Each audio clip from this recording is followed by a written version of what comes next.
So না মা ফুটে আমার জায়গা পুরো খাওয়া দিছে, আমি কোনো জায়গায় হইতে পারতেছি না, লিটারালি আমার শোয়ার কোনো জায়গা নাই। বর্ষা চৌধুরীর মেয়ে এখন নিজে তো নটাঙ্কি করে ঘুরে বেড়াইতেছে, আর যা নটাঙ্কি শুরু হয়েছে বাইরে ভাই এখন পর্যন্ত বন্ধ হচ্ছে না।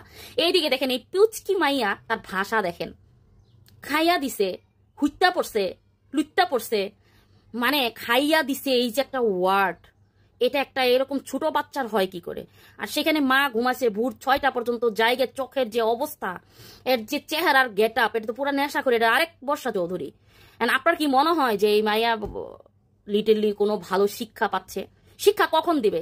সে সারাদিন এই নটাঙ্কি করে তাল পায় না।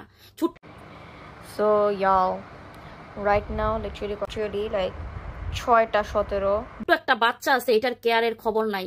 খালি মুন্না চৌধুরী কেমনে শুইছে, কেমনে করছে, কেমনে দিছে, ওরে এমনে করে দিছে, বাঁকা করে দিছে, সুজা করে দিছে, আকাশ নিবিড় এরকম করছে, ওইরকম করছে। এখন হলো বলে ইচ্ছা বলতেছে লাইভে এসে 4-5 জন পুলা মিলাইয়া আমারে মামলা দিছে।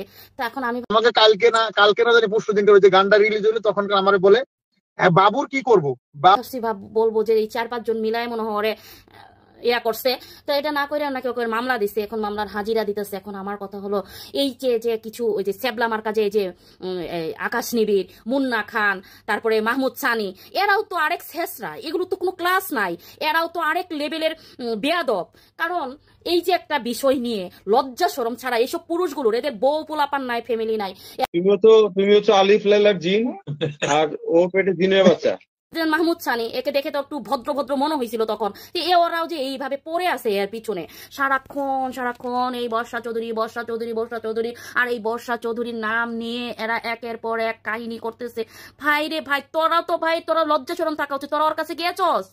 বর্ষা চৌধুরী ভালো না, ওই লুচ্চা বেডি, ওই বেডির সব খালি বেড়া এলাকা সব বেড়া নিয়ে পড়ে থাকে। তো তোমরা বেড়ারা কেন গেছো?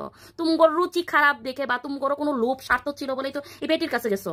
এখন এই যে বেটির পিছনে পড়ে আসো, সবাই তো একে ঘৃণা করে, সবাই ঘৃণা করে, তারপরে তোমরা কেন পড়ে আসো? আর এই মেয়ে দেখেন ভাই রে ভাই, কি এটা 6:17 ভোর।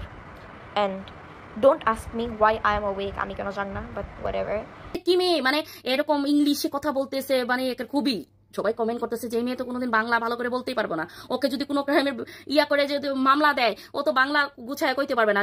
কেমনে কইতে পারবো না? দেখছেন কেমনে ভাষা বলছে, ওর যে ভাষা, মানে ওর যে বলার ধরন, এই মেয়েটার বলার ধরন এরকম কেন, এর বিহেভিয়ার এরকম কেন? ছোট্ট একটা মানুষ, তার কথা বলার ধরন দেখছেন? মানে খাইয়া দিছে, লইয়া নিছে, পুইত্তা দিছে, হুইত্তা গেছে, মানে খাইয়া দিছে, এটা মানে কি? এই ওয়ার্ডটা আসা মানে কি বুঝেন? হ্যাঁ, এগুলো কোন ধরনের মেন্টালিটির হতে পারে? তো এটা তো একটা ছোট বাচ্চার পক্ষে মানে ইয়া করা সম্ভব। এগুলো আবার সে সোশ্যাল মিডিয়া ছেড়ে দিচ্ছে। এখন এই মহিলা না হয় মেন্টাল, এই মহিলার পোলাপানার এর থেকে নতুন কি শিখবে? একে শিখানোর কিছুই নাই। দিন শেষে ওই এখন মেয়ের উপর ডিপেন্ডেন্ট হবে। হ্যাঁ, তো কারণ হলো ইয়া যদি বাবা মার মেন্টালিটি যদি ভালো না হয়, ছেলে মেয়ে কখনো ব্রড মেন্টালিটির হয় না, ভালো মেন্টালিটির হবে না। তো আর এই যে তোমরা এগুলো আল্লাহর হস্তে, তোরা এই যে আকাশ নিবিড়, মুন্না খান, মাহমুদ সানি আর বর্ষা চৌধুরী বন্ধ কর, দয়া করে সব বন্ধ কর। আমার ভিডিওটাতে প্রায় 1 মাস 5 দিন 10 দিন হয়ে গেছে, এখন আবার 1.5 মাসের বাবু কোথা থেকে আসলো বুঝছেন? তার মানে আপনি এখনো কথা কোন ভাই অনলাইনে মানুষ ঢুকতে পারে না, তোদের যন্ত্রণায়, তোদের জন্য না মানুষ মনে হয় সব ছাইড়ে দিবে। একটা তো ফেসবুক সব বন্ধ করে দিছে, তোদের এগুলো বন্ধ করে দিত, আকার খুব খুশি হইতাম। সব ভালো থাকবেন, সুস্থ থাকবেন, আল্লাহ হাফেজ।